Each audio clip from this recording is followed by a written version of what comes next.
Bismillahirrahmanirrahim. Assalamualaikum warahmatullahi wabarakatuh. Alhamdulillahi rabbil alamin. Wassalatu wassalamu ala asyrafil anbiya'i wal mursalin nabiyina Muhammad wa ala alihi wa ashabihi ajma'in. Amma ba'd. Kembali kita bersyukur kepada Allah Subhanahu wa taala dengan taufik minallah kita bisa melanjutkan pelajaran kita yaitu pelajaran fikih dakwah dari kitab Ususu Manhajis Salaf fi Da'wati Ilallah. Kita sampai pada halaman 55, yaitu pada paragraf yang terakhir, paragraf yang paling bawah. Dikatakan di situ masih berkenaan tentang pembahasan kita di antara perkara-perkara yang menunjukkan agungnya keutamaan ilmu agama, lebih khusus bagi seorang dai ilallah. Maka dikatakan wan-nadhir fi katsirin min ad-da'awatil muntashirah, dan orang yang mau melihat pada kebanyakan dari dakwah-dakwah yang telah tersebar, wa tanzimat mukhtalifah, dan juga organisasi-organisasi yang berbeda-beda, ya, yara bi'ainil basirah annaha binisbati lil ilmi wa tahsilihi ala asnafin mutabayinah. Maka dia akan bisa melihat dengan pandangan pengetahuan agama, pandangan basirah ilmu, bahwa ditinjau dari ilmu dan apa yang terhasilkan dari ilmu agama itu, maka dakwah-dakwah yang tersebar itu mereka adalah kelompok-kelompok yang berbeda-beda. Fajahil, maka seorang yang bodoh berjalan di atas kebodohan, bil ilmi syar'i, jahil dari ilmu syar'i, wa ghairu mubalin, dan dia tidak memiliki perhatian, tidak memikirkan bitaksirih dengan menghasilkan ilmu, wala ya'iruhu ihtimaman fi waqtihi wa hayatihi, dan dia tidak memberikan perhatian dalam waktunya untuk ilmu dan kehidupannya untuk ilmu, ya. Maka orang yang seperti itu dia tidak akan bisa melihat bahwa dakwah-dakwah yang telah tersebar yang berbeda-beda manhajnya itu bukan di atas Al-Quran dan Sunnah. Pasti orang yang jahil akan mengatakan semuanya sama. Semua orang yang mendakwahkan seakan itu ilmu, seakan itu adalah dakwah Al-Quran dan Sunnah, mereka akan mengatakan sebagai hal yang sama, pada kenyataannya itu adalah kelompok-kelompok yang berbeda, bahkan ada yang bertentangan dengan Al-Quran dan As-Sunnah. Baik. Wa akhar yastahdimul ilm asy-syar'i libathi mafasidihi. Nah, bahkan ada yang lainnya itu justru menggunakan ilmu syar'i libathi mafasidihi, untuk menyebarkan kerusakan-kerusakannya. Dia mempelajari ilmu sekolah, ya, di suatu universitas, bahkan di Timur Tengah, tapi dia memiliki maksud yang buruk. Ya, setelah pulang, maka dia justru menggunakan ilmu itu untuk menyebarkan kebid'ahan-kebid'ahannya, kerusakan-kerusakannya, sebagaimana yang terjadi pada hari ini. Banyak dari tokoh-tokoh ahlul bidah yang mereka itu memiliki gelar-gelar yang merupakan lulusan Timur Tengah dan seterusnya. Wa talbisi bid'atihi, dan untuk membuat tipu daya dari kebid'ahannya. Wa dzalika bilayyi a'nakin nusus syar'iyyah. Yang demikian itu caranya adalah dengan sangat lembutnya mereka a'nakin nusus, yakni mengadopsi, mengambil nas-nas, dalil-dalil syar'iyyah, ya, litakhdima ma huwa alaihi min ra'yin wa hawa, untuk digunakan mendukung apa yang ada dalam pikirannya dari ra'yu, hawa nafsu, dari akalnya dan hawa nafsunya. Dia cari-cari dalil.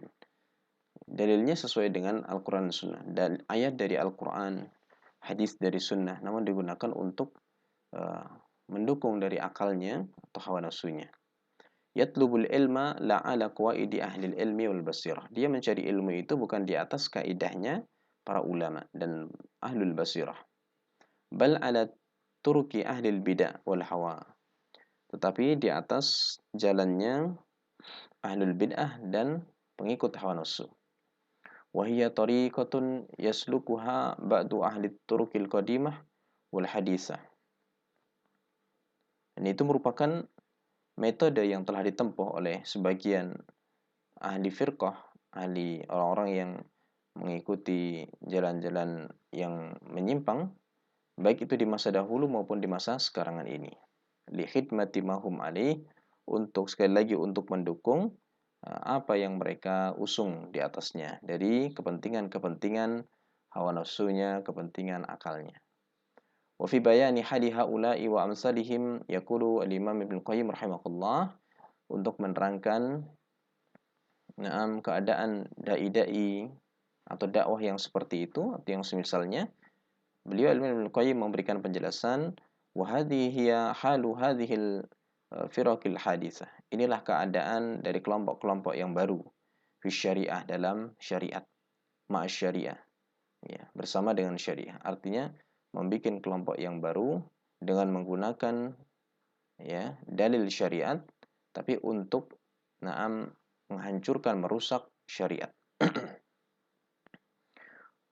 Wadzalika anna kulla firqatin minhum, caranya di antara mereka atau masing-masing dari firqah itu, ta'awwalat fi syariah, mereka mentakwil-takwil, menafsirkan dengan penafsiran yang tidak sesuai.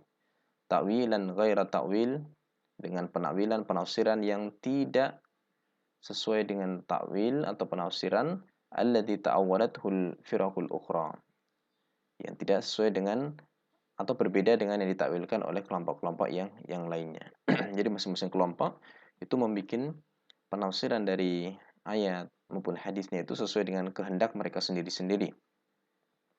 Wa za'amat annahu alladzi qasadahu sahibu syara', dan dia menyangka, mengira bahwasanya yang dimaksudkan oleh apa yang dimaksudkannya itu adalah yang sesuai dengan pemilik syariat, yaitu Allah Subhanahu wa taala. Mereka menyangka bahwa penafsiran-penafsirannya yang menyimpang itu sesuai dengan apa yang dimaukan oleh Allah dan Rasulnya.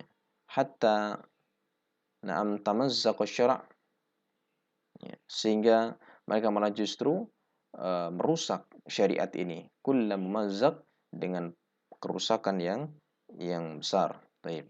Wa ba'uda an mawdu'ihi al-awwal, dan mereka sangat jauh dari peletakan syariat yang pertama, yaitu yang diletakkan berdasarkan Al-Qur'an dan Sunnah. Baik. Selanjutnya, fal ilmu nafi. Sekarang lantas bagaimana dengan ilmu yang benar agar seorang itu tidak tersesat di dalam melihat dari firqah-firqah yang menyimpang, kelompok-kelompok yang menyimpang. Maka fal ilmu nafi, ilmu yang bermanfaat, huwa ilmu kitab wa sunnah, adalah ilmu dari Al-Quran dan Sunnah, ala fahmi salafil ummah. Ingat, harus di atas pemahaman salaful ummah. Ba'idan anit talbisat, ya, sangat jauh dari tipu daya, ya, sangat jauh dari tipu daya. Taib al-maksuwah, yang dipakaikan, tipu daya yang dipakaikan atau diberikan bi na'am hallati fasahah, dengan bi khullatil fasahah, dengan pakaian yaitu pandai berbicara, fasahah, lisan yang fasih, seakan-akan dibumbui dengan kefasihan dalam berbicara, sehingga tipu dayanya itu semakin meyakinkan. Ya, seakan seperti pakaian yang indah, tapi kenyataannya adalah rusak. Wal ibarah rasyiqah, dengan ungkapan-ungkapan yang anggun, yang indah, seakan indah bisa mempengaruhi manusia. Ala ghairi asasin ilmiyin makin, tetapi tidak di atas dasar ilmu yang kokoh. Fayakunu bidzalika fitanan, malah keadaan seperti itu menjadi fitnah. Akan menjadi fitnah lilladzina la ya'lamun, bagi orang-orang awam yang tidak mengetahui, bagi orang yang tidak memiliki ilmu. Maka wa fi hadzal ma'na yaqulu Imam Ibnu Qayyim rahimahullah, berdasarkan makna ini maka beliau Ibnu Qayyim mengatakan ayyatiya bihi sahibuhu mumawwahan. Biasanya pelaku bid'ah itu dia akan datang dengan mumawwahan, membikin kamuflase. Kamuflase yaitu pandai berubah warna kulitnya. Artinya lisannya itu pandai memutarbalikkan fakta. Kadang bersama ahlu bidah dia begini, nanti bersama kaum mukminin seperti itu. Dia pandai memutarbalikkan fakta dengan lisannya. Taib. Muzakhriful alfaz, dan juga apa? Lafaz-lafaznya itu indah tapi palsu. Lafaz-lafaznya indah tapi palsu. Inilah ahlu bidah. Mulaffaqul ma'ani, ya, dengan makna-makna yang mulaffaq, ini dibuat-buat. Maknanya dibuat-buat. Taib. Maksuwan khullatul fasahah wal ibarah rasyiqah. Tadi ya, dihiasi dengan pandai berbicara dan ungkapan-ungkapan yang anggun, yang indah. Taib. Fatusri'u al-uqulud dha'ifah. Maka akal-akal yang lemah, akal yang tidak memiliki ilmu itu begitu cepat ila qabulihi, langsung menerima ucapan-ucapan yang indah itu, yaitu adalah yang dicetuskan, yang dimunculkan dari kebid'ahan-kebid'ahan yang ada. Wastihsanihi, bahkan menganggap itu adalah kebaikan. Masya Allah, sangat baik. Karena apa yang membawakan adalah lisannya luar biasa. Bagus, pandai berbicara, apalagi memiliki titel, memiliki gelar lulusan luar negeri, Timur Tengah, dan seterusnya. Taib. Wa tabaduru ila i'tiqadihi wa taqlidihi, dan dia bersegera untuk meyakini dan bahkan taklid, mengikuti dengan tanpa dalil. Fa'ala da'iyah al-musaddad, maka bagi seorang dai yang lurus, ayyakuna muttasafan bi sifatil ilmi wal basirah, hendaklah dia mensifati dirinya dengan sifat ilmu yang benar, bukan ilmu yang membuat kebid'ahan-kebid'ahan. Dan hendaklah dia berjalan di atas basirah ala mafhumiha as-sahih, di atas pengetahuan agama sesuai dengan pemahamannya yang benar. Wa ala ma aradallahu wa rasuluh sallallahu alaihi wasallam, dan juga hendaknya ilmunya itu sesuai dengan apa yang diinginkan oleh Allah dan Rasulnya sallallahu alaihi wasallam. Selesai pembahasan dari terkait dengan perkara-perkara yang menunjukkan pentingnya, agungnya, pentingnya ilmu. Keutamaan dari ilmu agama dalam berdakwah. Baik. Kita lanjutkan. Pada bab berikutnya, kita masuk pada bab pada halaman 57, yaitu al-hilmu was-sabru 'alal adza. Sikap santun, sikap sabar di atas gangguan, celaan, cemoohan ketika kita berdakwah ilallah. Ketika seorang itu menempuh jalan dakwah, pasti akan mendapati yang namanya adza, gangguan. As-sabru minas sifatil azimah. Sabar merupakan sifat yang sangat agung. Allati wasafallahu biha azza wajal, yang Allah mensifati siapa? Al-muttaqin, orang-orang yang bertakwa. Ya, Masya Allah. Ini sifatnya orang-orang yang bertakwa. Wa ala ra'si haula Rasulullah wa anbiya'uhu, dan pemimpin orang yang bertakwa adalah Rasulullah dan para nabi alaihim assalatu wassalam. Bal ja'alahallahu min sifati ahlil jannah. Bahkan Allah menjadikan sabar itu sebagai sifatnya penghuni surga. Haitsu qal, ketika Allah Allah mengatakan dalam Al-Qur'an, wasari'u ila maghfiratin min rabbikum wa jannatin arduhas samawat wal ard u'iddat lil muttaqin. Allah tegaskan, kita diperintah untuk bersegera. Bersegeralah kalian mencari ampunan Allah dan mencari surganya Allah yang luasnya seluas langit dan bumi, yang itu disediakan bagi orang-orang yang bertakwa. Bagaimana orang bertakwa itu? Sifatnya alladzina yunfikuna fis sarra'i wad dharra wal kadhiminal ghaidha wal 'afina 'anil nas wallahu yuhibbul muhsinin. Yaitu mereka orang-orang yang mau menginfakkan dalam waktu lapang maupun waktu sempit, ya. Waktu lapang dia bisa menginfakkan hartanya di jalan Allah, demikian pula waktu sempit dalam kondisi yang sulit dia pun masih bisa berinfak meskipun dengan sekedarnya. Dan orang-orang yang mampu menahan amarah dan orang-orang yang senang memaafkan kesalahan orang lain, manusia. Wallahu yuhibbul muslimin, dan Allah cinta kepada orang-orang yang berbuat baik. Fatilka sifat, maka sifat-sifat itu la yattasifu biha illa ahlus sabr. Tidak mungkin akan tersifati dengan sifat itu melainkan orang yang ahli sabar. Masya Allah. Waqad tahaddatha Syekhul Islam an makna sabr wa hamiyatihi.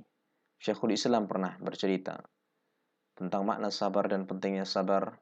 Haitsu qala rahimahullah, "Walihadza kana as-sabru wajiban bittifaqil muslimin." Oleh karena ini maka sabar itu adalah kewajiban, suatu hal yang wajib berdasarkan kesepakatan kaum muslimin. Ala ada'il wajibat, untuk menunaikan kewajiban-kewajiban, wa tarkil ma'dzurat, dan juga meninggalkan larangan-larangan. Wa yadkhulu fi dzalik, dan masuk dalam hal itu as-sabru 'alal masaib. Sabar di atas musibah, sabar di atas takdir Allah. Na'am, an ayyajza'a fiha, sabar dari berkeluh kesah, tidak berkeluh kesah pada musibah itu. Wasabru anittiba'i ahwa'in nufus, dia juga sabar dari mengikuti hawa nafsu jiwa. Ini dia, ya, dia mampu mengekang jiwa, tidak mengikuti hawa nafsu jiwanya, sabar. Mimman nahallah, dari perkara yang Allah larang. Waqad dzakarallahu sabra fi kitabihi fi aktsar min tis'ina maudi'an. Sungguh Allah telah menyebutkan sabar itu dalam Al-Qur'an lebih dari ya, lebih dari 90 tempat. Masya Allah. Wa qaranahu bis salati, bahkan Allah gandengkan terkadang dengan salat, sabar dan salat. Dalam firman-Nya, "Wasta'inu bis sabri was salah wa innaha lakabiratun illa 'alal khashiin." Mintalah kalian pertolongan dengan sabar dan salat. Meminta pertolongan kepada Allah dengan dilandasi sabar dan juga salat. Maka sabar dan salat adalah merupakan usaha upaya untuk seorang itu isti'anah, meminta pertolongan kepada Allah. Wa innaha lakabirah, sesungguhnya hal itu merupakan sangat besar, perkara yang berat. Illa 'alal khasyiin, kecuali bagi orang yang khusyuk. Nah, maka berdasarkan ayat itu, fasabru, sabar adalah khaslatun muhimmah, merupakan sifat perangai yang sangat penting lidda'iyah, bagi seorang da'i ilallah, orang yang berdakwah kepada di jalan Allah. Alladzi yuridun najaha da'watihi lil Islam was sunnah, yang dia menginginkan keberhasilan dakwahnya baik bagi Islam maupun bagi sunnah. Li'anna nasa tujahu ad-da'wata takhtalifu afwamuhum, karena manusia tujahu dakwatu, yang dakwah itu diarahkan kepadanya, itu pemahaman mereka beda-beda. Jadi manusia yang menjadi objek dakwahnya itu keadaannya beda-beda. Ada orang yang pemahamannya itu cepat, ada yang pemahamannya itu lambat, bahkan ada orang yang kurang pemahamannya, maka butuh sabar. Wa taksuru syubhatuhum, dan syubhat mereka kadang banyak. Ya, didakwai malah justru menentang, banyak syubhatnya. Mimma yu'atsiru ala mada istijabati, dan ini akan memberikan pengaruh sejauh mana mereka itu menerima dakwah atau tidak.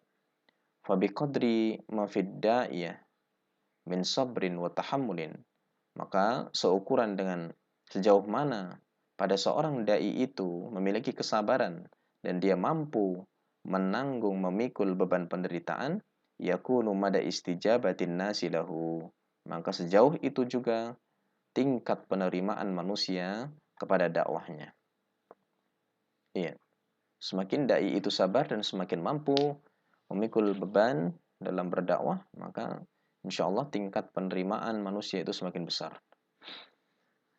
Kenapa? Li'anna sabra lahu atharuhu, karena sekali lagi sabar itu memiliki pengaruh yang sangat hebat. Ya, atharuhul balih, athar yang pengaruh yang sangat besar fi nufusin nas, dalam benak jiwanya manusia. Hal itu sebagaimana firman Allah Ta'ala, wala tastawil hasanatu wala sayyi'atu, tidaklah sama antara kebaikan dengan kejelekan. Tidaklah sama antara marah dengan sabar. Tidaklah sama tergesa-gesa dengan sabar. Idfa billati hiya ahsan. Tolaklah ya kejelekan itu dengan kebaikan. Fa idzal ladzi bainaka wa bainahu adawah, maka orang yang di antaramu dan di antara dia ada permusuhan, maka dengan sabar itu ka'annahu waliyun hamim. Seakan-akan berubah menjadi teman karib, teman yang sangat dekat. Wa may yulaqaha illal ladzina sabaru wa may yulaqaha illa dzu hadzin adzim. Dan itu tidaklah dianugerahkan sifat itu, ya, tidak diberikan melainkan orang-orang yang mampu bersabar, dan tidak pula dianugerahkan hal itu melainkan orang-orang yang memiliki keuntungan yang sangat besar. Baik. Wa mimma yadullu 'ala dzalik, dan di antara perkara yang menunjukkan akan hal itu, annallahu jalla wa ala, sampai-sampai Allah jalla wa ala itu yu'ti ala na'am rifqi was sabri, Allah memberikan kepada sifat lemah lembut dan juga sifat sabar dalam berdakwah, ma la yu'ti ya alal jaza wal anfi. Ya. Allah memberikan pada sifat sabar dan sifat lemah lembut itu suatu perkara yang tidak diberikan kepada sifat keluh kesah dan sifat marah. Ya.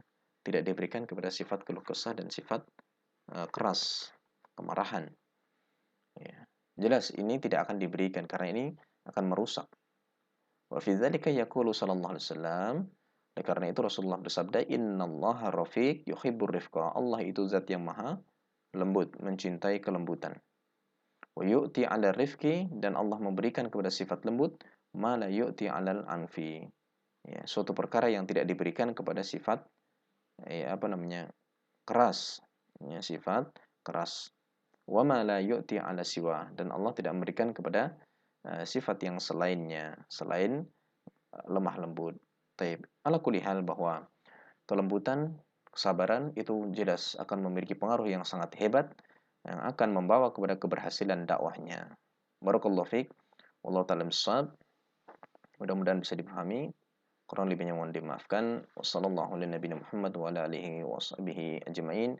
Alhamdulillahirabbil alamin. Assalamualaikum warahmatullahi wabarakatuh.